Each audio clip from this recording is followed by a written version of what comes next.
le pays nantais, on produit du muscadet. Joe Landron, lui, produit des muscadets. Pourquoi ?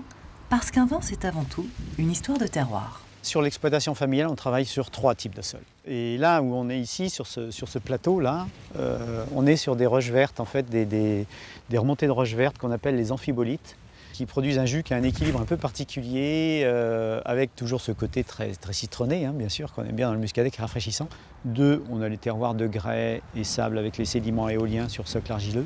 Et 3, on a les orthogneiss et les quartz, avec nous un lieu-dit qu'on appelle le fief du Breil, où on est dans un autre monde du vin, quoi. On passe une autre étape.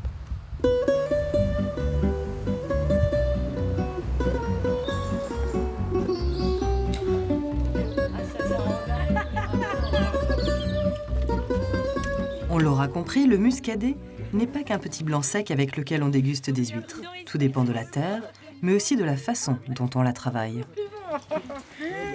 Donc toi, tu vas prendre ici. Voilà. 1, 2, 3, 4, 5, 6 et 7. J'ai découvert la biodynamie chez des collègues vignerons, d'autres vignobles.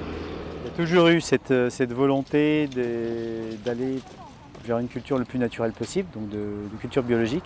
Et en travaillant en bio, justement, au niveau du vignoble, je me suis rendu compte aussi qu'on pouvait aller un peu plus loin. Le raisin, c'est le fruit, ça vient de la vigne. La vigne, elle pousse dans la terre. Donc je pense que tout est relié. Commençons au début, regardons la terre avec peut-être un autre regard, justement, une autre considération, une autre conscience. Bon, qu'est-ce que ça nous donne, les filles, là?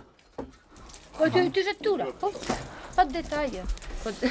Non, mais non, des fois, regarde ça. Ah, faut pas laisser ça. Hein. Un vin est au final une histoire de rencontre. Et dans les vignes, les échanges vont bon train entre les 80 vendangeurs venus d'ici ou d'ailleurs. Mon grand frère, il est identique, ressemblable avec vous. Ah bon? Il se réveille très tôt matin pour le champ. Oui. Il a plus ou moins 20 hectares de café. Bon. 20 hectares de café? 20 hectares de café. Allez, on arrête de causer et on coupe.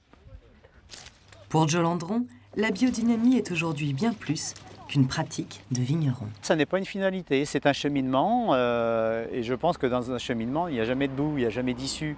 Donc il faut des outils, c'est comme pour monter un escalier, il faut des marches. On va dire que c'est une étape.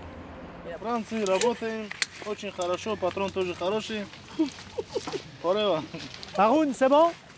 Donc on reprend les nouvelles lignes de l'autre côté du fossé. Ce qui a été commencé ce matin, oui. Nasci